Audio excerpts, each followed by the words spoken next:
I moved into Tom's house in the suburbs of a big city, where each day began with the scent of fresh air, mixed with a light mist rising from the road that had not yet seen any cars. The house stood in seclusion, far from the hustle and bustle of the city, but still close enough that I didn't feel completely cut off from the world. It wasn't exactly what I had imagined. I had thought I would live in a house full of vivid details, in an interior that would reflect my style. But this house was simple, and an invisible silence reigned within it, like an old photograph I once saw in a magazine. Tom, my husband, was always busy. His work took up all his time, and I knew that at first I would have to spend time here alone. I was getting used to the new environment, to the new place that, despite its coziness, felt foreign to me. I needed to get used to the house, at least, before I could think about feeling at home here. Tom always believed that such changes should be embraced with an open heart, but at that moment, I wasn't ready yet. One day when I decided to go outside to take out the trash, I ran into Jake. He was Tom's brother, but we had never met before. Jake had come from the city for a couple of days to help with something around the house. His appearance was unexpected. I had just closed the door, and he was already standing at the gate. Tall, with short light hair, he looked like he could be anything. Cheerful, serious, decisive, but in that moment, he was simply someone extending a hand, ready to help. I felt a strange sense of relief, as though, from the very beginning, he could have been the kind of person with whom I wouldn't need to explain how I felt in this house. "Hi, I'm Jake," he said, offering his hand. "Your new house?" I nodded, slightly embarrassed. My speech sounded stiff, and the words didn't come as easily as usual. "Yes, this is it. Nice to meet you." He immediately offered to help with the trash, and at some point I realized I didn't actually mind. Jake was the kind of person who could break the awkward silence. He quickly started making jokes, saying that a house in the suburbs was like another planet, with slower time and people not rushing anywhere. I laughed. His style of communication was relaxed and easy, as if we had been acquainted for a long time.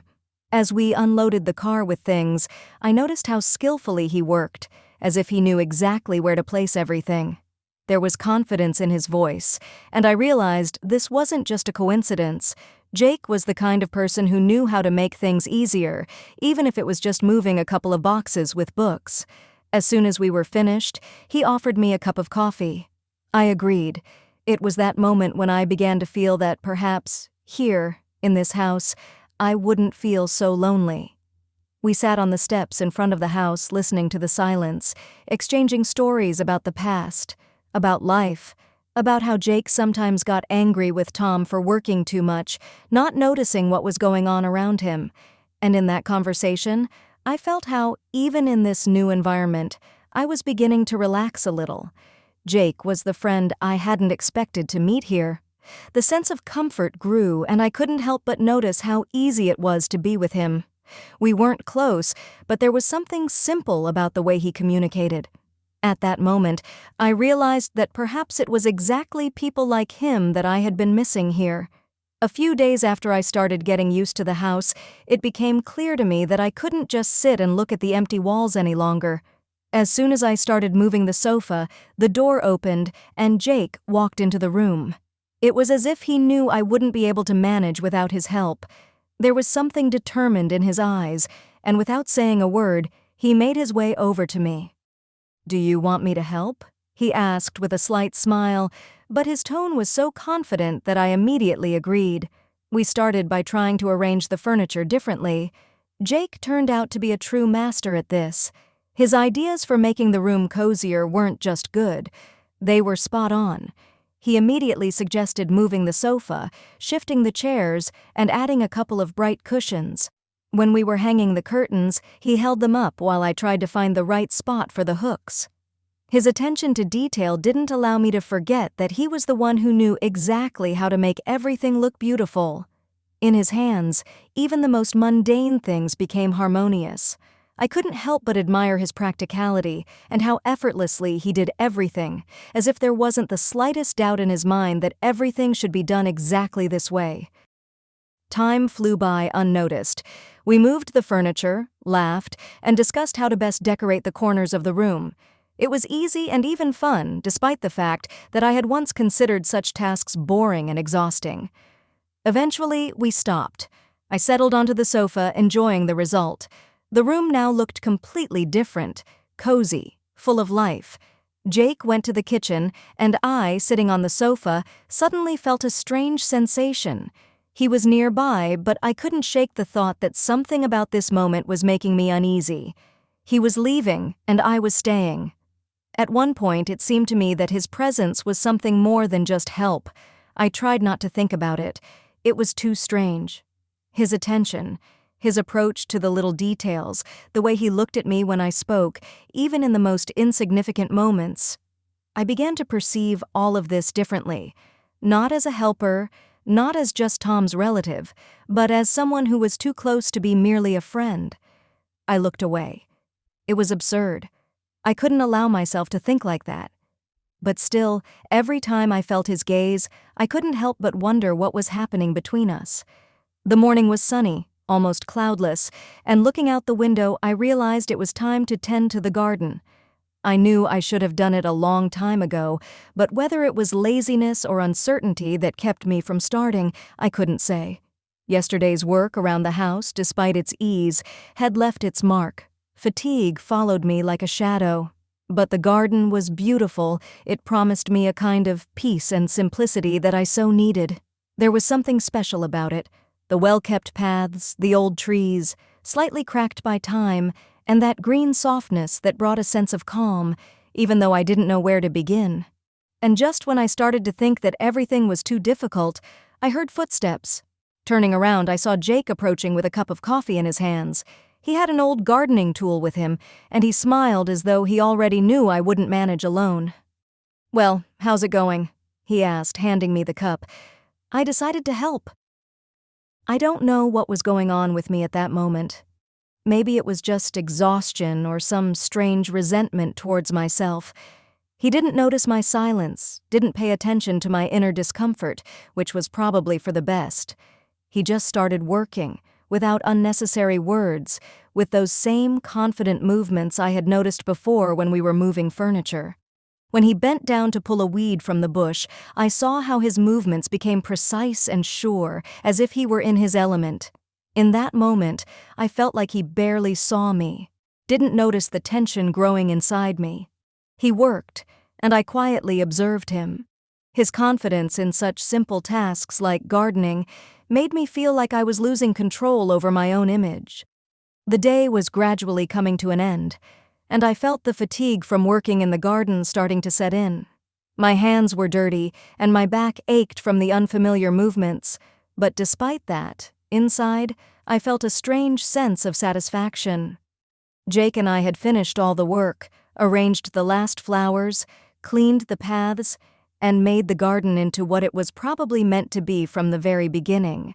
When we were done, I sat on the bench by the garden entrance, and Jake said he was going to the kitchen to get himself some water. I sighed and relaxed a little, watching the fading day. The air smelled of fresh earth and the evening breeze. And then, when I thought everything had finally settled, Jake returned with a cup in his hands, and his gaze made my heart race again. "You look tired," he said with a gentle smile.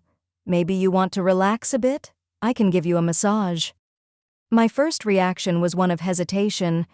After all, he was Tom's brother, and although his offer sounded friendly, it still puzzled me a little.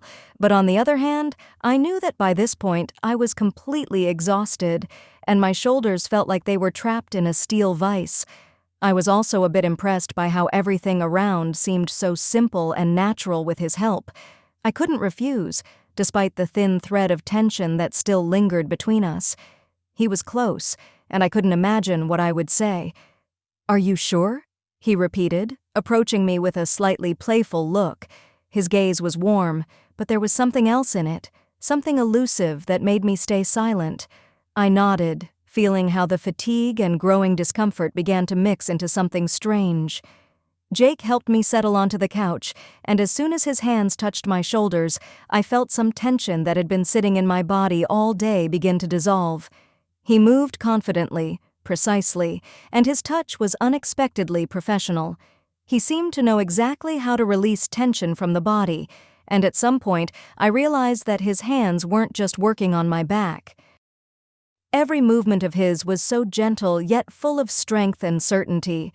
I felt his fingers caressing my shoulders, his hands gliding down my back, and with each movement I felt lighter and lighter.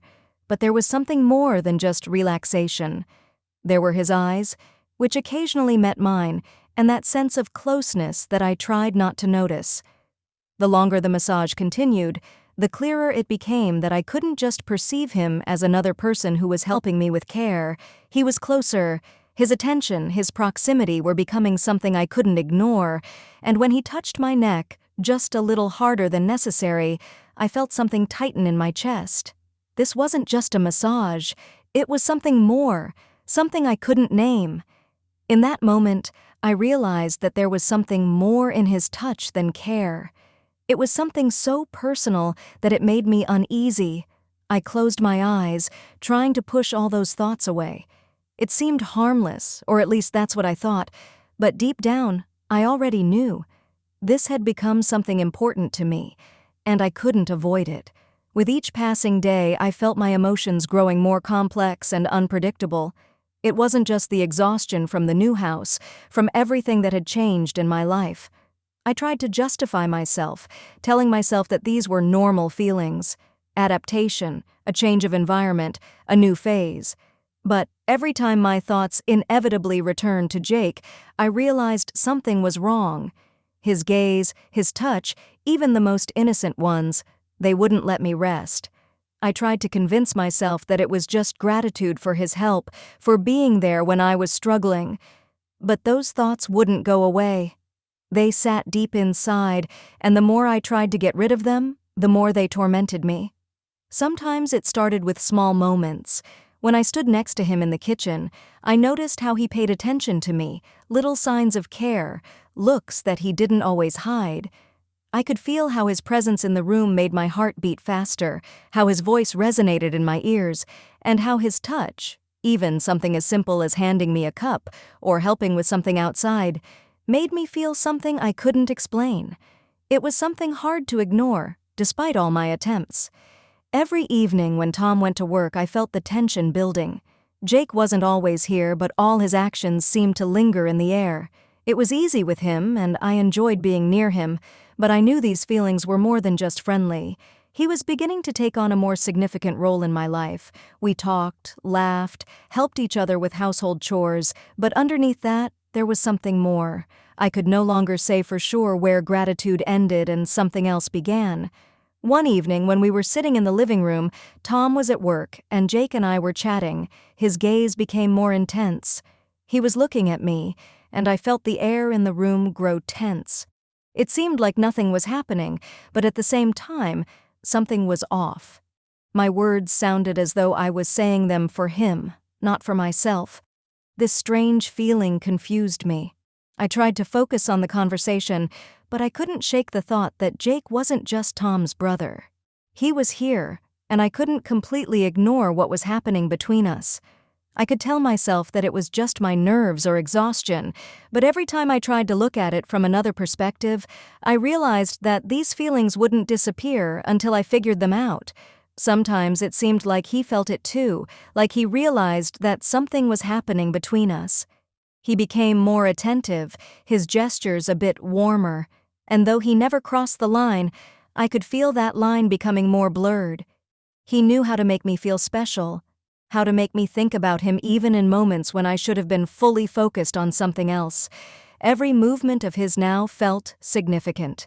I could no longer confidently say that it was all just coincidences or whims. I felt my feelings becoming more tangled, and the more I tried to avoid it, the harder it became to hide it inside. It didn't take more than a few weeks for Tom to notice that something strange was happening between me and Jake. At first, it was something vague, barely noticeable, a light tension that I tried to ignore, but which became more and more obvious. He started asking questions I didn't know how to answer. All this time I had hoped he wouldn't notice, hoped I could hide it, but he was attentive, and his eyes began to track every step I took. His silent observation left me uneasy. I couldn't understand when it all began. Maybe it happened the day Jake offered me a massage and I couldn't refuse, or maybe it was something else, something elusive that slipped between us, those invisible threads that connected us no matter how much we tried to avoid them. But Tom, as always, remained in the background, and he was the one who noticed the changes before I even realized them. One evening, when I was helping Jake in the kitchen, Tom unexpectedly walked into the room. His eyes immediately focused on us, and something in his gaze made me freeze. He stood in the doorway, not saying a word, but his presence was so palpable that I felt paralyzed by fear. He looked as if he knew what was going on between me and his brother, but didn't want to speak of it right away. He simply remained silent, and I couldn't figure out what to do. After a few seconds of silence, he finally said, as if casually, "You're a bit tired, aren't you? Jake seems to be spending a lot of time with you." My hands instantly froze, and I felt a chill spread through me. Tom's words sounded too simple, but I couldn't help but feel a threat in them. It wasn't just a comment, it was a question that demanded an answer. Tom seemed to sense that I didn't need an explanation, and he stepped into the room, never looking away. I noticed how his face grew more serious, how he started paying closer attention to every movement I made. It was like a small test he set up, but despite all my efforts to hide my feelings, I couldn't help but feel that he was ready to expose the truth, and that's when I realized he knew. A few minutes after his strange words, I found out that Tom had installed a hidden camera in our living room. He had been watching us. All those moments when I thought I could hide in the shadows, all his suspicions I had tried to ignore, he had seen it all. All those days when Jake and I spent time together, talking and laughing, when his presence became not just a relief, but something more than simple friendship. All of it had been recorded. Tom didn't say a word about what he knew. He just silently watched me, and in his eyes there was something cold and detached. I felt my own feelings begin to crumble, as I could no longer justify myself to him. I was caught. But what was worse was that I knew I was guilty, not just before him, but before myself. Jake stood nearby, saying nothing, and I knew he was guilty too. We were both guilty, and it was obvious. The morning arrived quietly and coldly, like the harbinger of something inevitable. Tom was silent. I felt his gaze before I even met his eyes. He was sitting at the table, his face calm, but in that calmness, there was something heavy that made me feel small and helpless. His silence was worse than any words. I knew he understood everything. He already knew. He didn't yell, he didn't express grievances, as I had expected. Instead, with that calmness I couldn't bear, he simply said, "I saw everything that happened." And with those words, it felt like my entire reality collapsed. Everything I had tried to hide, everything I had tried to ignore, became undeniable and obvious. My face turned red, and in my chest, a suffocating weight arose, as if I had found myself trapped in a snare I had woven myself. I tried to justify myself, tried to say something that might explain what had happened, but every word seemed empty, insignificant. I tried to gain his forgiveness, but I understood that nothing would change. He had seen everything, my confusion, the growing tension, and that strange closeness I had allowed to develop between myself and Jake. All of it had been recorded on the camera. All of it was now irrefutable evidence. Jake stood nearby, and his silence was just as heavy as Tom's. He didn't say a word, didn't try to justify himself. All I saw in his eyes was the cold understanding that we were both guilty. Tom stood up without looking at me and said briefly, "I can't forgive this. Everything that was between us, it no longer matters. We are no longer family." It was like a blow to the head. I froze, not knowing what to say. I had nothing to say because I knew he was right. Everything I had tried to justify, all my feelings, they had been wrong. I had betrayed not just him, but myself. When Tom left the room, I stood there feeling empty. Jake didn't move. He stood in the corner, silently watching me. I couldn't even lift my head. It felt like falling into an abyss, as if the world around me was crumbling. I didn't know what to do next. Everything was destroyed, and I could no longer undo it. Jake came over to me, but he didn't say a word. He just stood next to me. In his silence, I felt the same horror as with Tom, but also bitterness. We were both guilty. We had both destroyed everything that was dear. We couldn't bring anything back, because it was already too late.